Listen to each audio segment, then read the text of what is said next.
Welcome back to Cross Sections. We are in season 2, year 2 for Sechuns The Band. Of course, this is the podcast where we talk about everything as it relates to Sechuns The Band. My name is Kenny D, and with me right now, I'm going to give you his government name, and I'm going to give you the name that you know him by. All right? Right next to me, we have Kenneth Anthony, but you know him as Zuki. Zuki Wagwan. Yeah, everything good, everything, Chris. As always. Of course, Zuki is representing Dom Street, the family. And they have a sections and sections the band. As always, they had a section last year as well. What's going on for Dom Street this year? Well, yes, we're back. We're back again with sections. Definitely last year was definitely a good year for us with section. The whole idea, everything, came together beautifully. So, Calvin said, what, we're doing year 2 again. So definitely fall in line, and it was a no-brainer for us to hop back on the stage and be ready for year 2. All right. Let's backtrack a little bit. I sometimes when I do these sort of interviews and podcasts and conversations, I like to give people a little bit of history behind things. How did Dom Street come into happening? I know that there's well, let me make you explain it. Go ahead. Let me not say anything. It's just, I guess, the same old story, age-old story. A group of friends just sitting on a tree together and just decided that, come on, let's just join Carnival. For us, really, I got a chance to Peter Williams and with Coyote and those other guys and so to do opening of Carnival. So we did opening of Carnival that year, and then when I did it and I saw the whole flow, and it was like it was pretty simple. Those days I don't think even Mass Band was into the opening parade. There was literally maybe just businesses were the only one who would have done the T-shirt mask stuff and so. And then we were under the tree sitting, and then we started up doing our weekly line, which we call Dom Street Thursday. Right. And every Thursday we cook a different set of food. People come through line and hang out. And then while we're there, someone said like, my car go town, go do T-shirt mask. And I was like, it makes sense because the group of us, by that time, Passions and Miss has already started the T-shirt mask. We play the Passion, we play the Miss, we play the Extreme when it comes to T-shirt mask. You have 10, 15, 20 of us. We said, what, let's just play together. And we started our own T-shirt mask. And, the rest is history. The first year we did like 150 people to peak in like 2,000 people by year 5, year 6 and those sort of stuff. So it really took off. The first year that you had the T-shirt mask? This would be our 11th year on the road, actually. But we missed 2 years for COVID, so we were about 2012, 13. Oh, 12, 13. Yeah. Now, for those who don't know, the Dom Street is an actual location in our city. Yeah, right. How old is that tree? That tree before you born? About 17,000. Yeah, she has no lie. Like, there's a lot of time we've already had funeral procession for the tree. The tree with like the gyrate, you see all the stuff come out of it, and we done so, okay, that's it for the tree done. But just come back up. But we always say because of love, so much of love was under the tree that, the fact that we still go there, we still got it, even if you want to give, it's still us keeping us together, so you just swim back up. I think it's because of everything that happens. That's under the tree, right? You just, so much of love, right? Yeah. All right, so last year you were with Sechuns The Band. This year it's a different theme and everything. Yeah. What theme are you guys on this year? We had the earth tone. Okay. So we're dealing with the earth tone. So that's the costume we have. Fortunately, is right behind me, the green. So the green to signify grass and those other stuff. There's 1 or 2 like yellow and brown within it to divide the we want to say dirt, those other stuff. So it's a general earth tone. So that's what we went for. Shandy and other had the ear. So we have ear, fire, earth, and right. So we were the one that responsible for the earth. Who designed the costumes for you guys? This year for us, we went with Natalie James. If anyone know of Natalie has been in the business for a while. One of us had a past experience working together at a bedding company, and back then, she's from Trinidad, but she lives in Antigua pretty much a whole life, and she's always go back to Trinidad, produce, make wire bras and back piece and all those stuff. Mm-hmm. So it's been years now we've been having that back and forth of us working together. When we actually wanted to do our first year of mass, I actually reached out to her. She did a design and a sketches and stuff, and that fall through, for different reasons at that time. So no, it just felt like a perfect opportunity. And from the time I called her, she was ready and gearing to go. So she's been beautiful to work with so far. Definitely. So what can people expect from Dom Street this year for Carnival, though? Well, we always try to work with Calbert. You know, one of the things that Calbert said to us last year, which resonated with me, is like, you know, look, I'm new to this. I'm not accustomed to Carnival, nothing like that. Putting on a show, planning an event, doing bars is what he's accustomed to. You know, so you would really have to, you guys that is accustomed to doing it would really have to guide us, you know, guide him. So one of the things that we always talk to him was like Albert, people love food. And for one thing I would love to do the dumb shit, I give people food. Right. You know, so like from the time we reach, when we starting off a t-shirt mask at Yasco, you're gonna meet food. Right. 10 minutes up on the road, you can get food. Half hour up on the road, you can get food.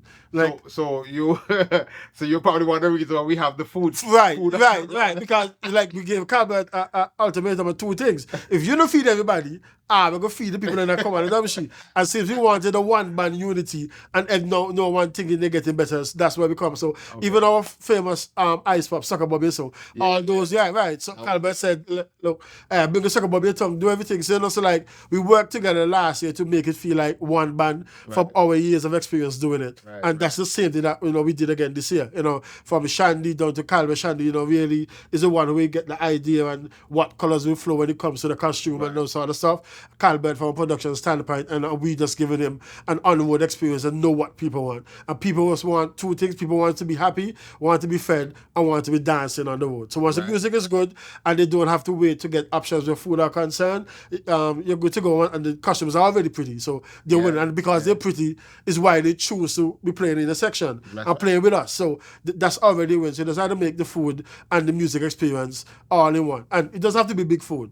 You know, you don't have to kill yourself to like you want to get a Sunday meal. You know, when people have the opportunity, can get a corn kernels, a popcorn, a sucker bobby, they just feel love coming that we're always there, trying to tend to their need. And that's what they can expect this year for year two. We're upping it up, we're going even harder and making sure that, you know, like from the Tuesday night when I reach back a base, they can seek out Calbert, seek out Shandy, seek out anybody for a dump shit, say, oh, this is the party chair, me they care where the money be, me they care how the costume look, but done ready for next year. And that's the aim for this year.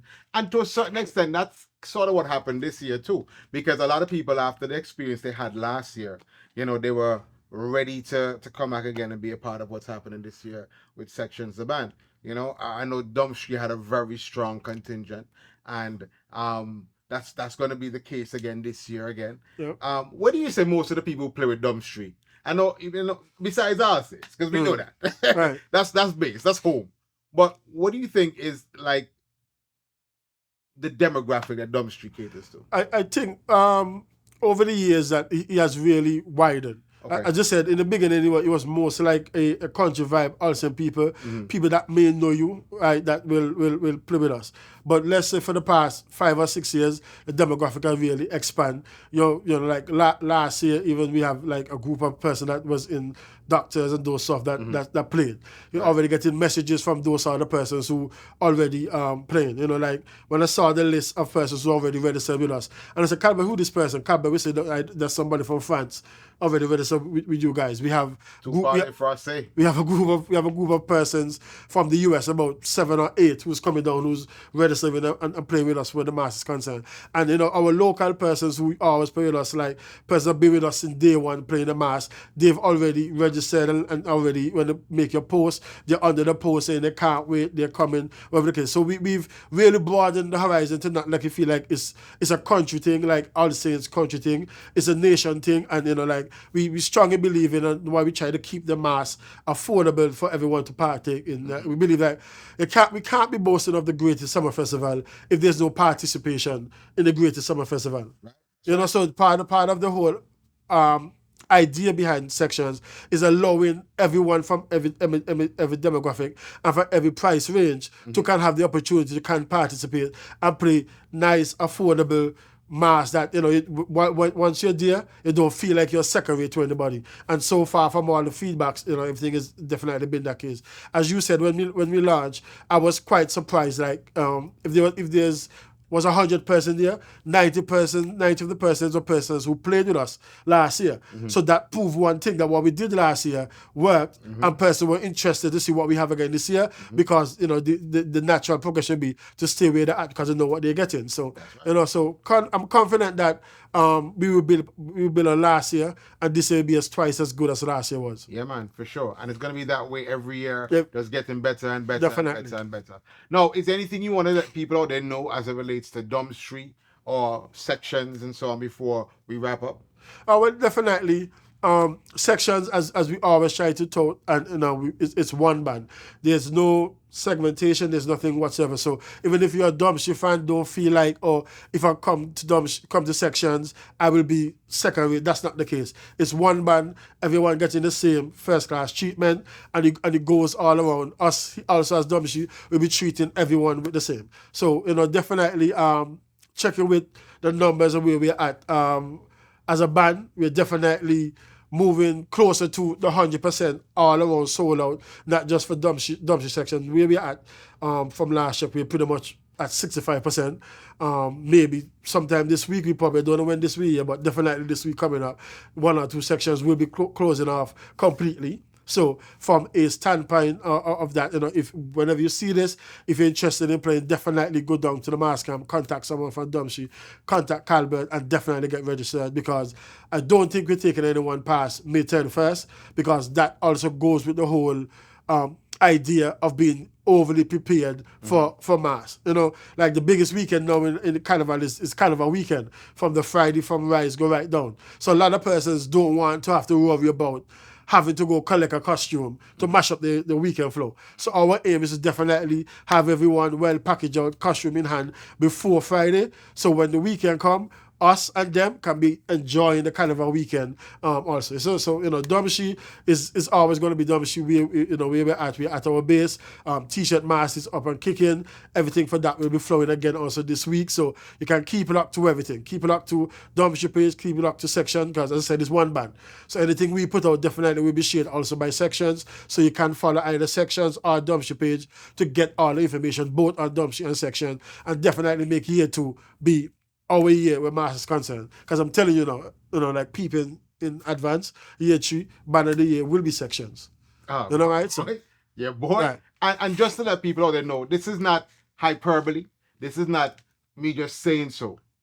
Go and register as quickly as you possibly can. Because what Zuki said with some sections closing off is really no joke. We're being very serious. So come on down to Source, come on down to where we are here. If you're thinking about purchasing your costumes, get yourself sorted out, or you can go online and check out what we have online as well. Follow Sechuns The Band on social media, and you can get everything you need to. You get all the information you need to go and purchase your costumes. And Sechuns is spelled Sechuns. That's how we spell Sechuns The Band. You can spell you can spell band. You're good to go. Zuki, Yep. Blessings. Every time. Enough respect. People, this has been Cross Sechuns Season 2, and it's all about Sechuns The Band. This is the podcast where we talk about everything as it relates to Sechuns The Band. So until the next episode, peace.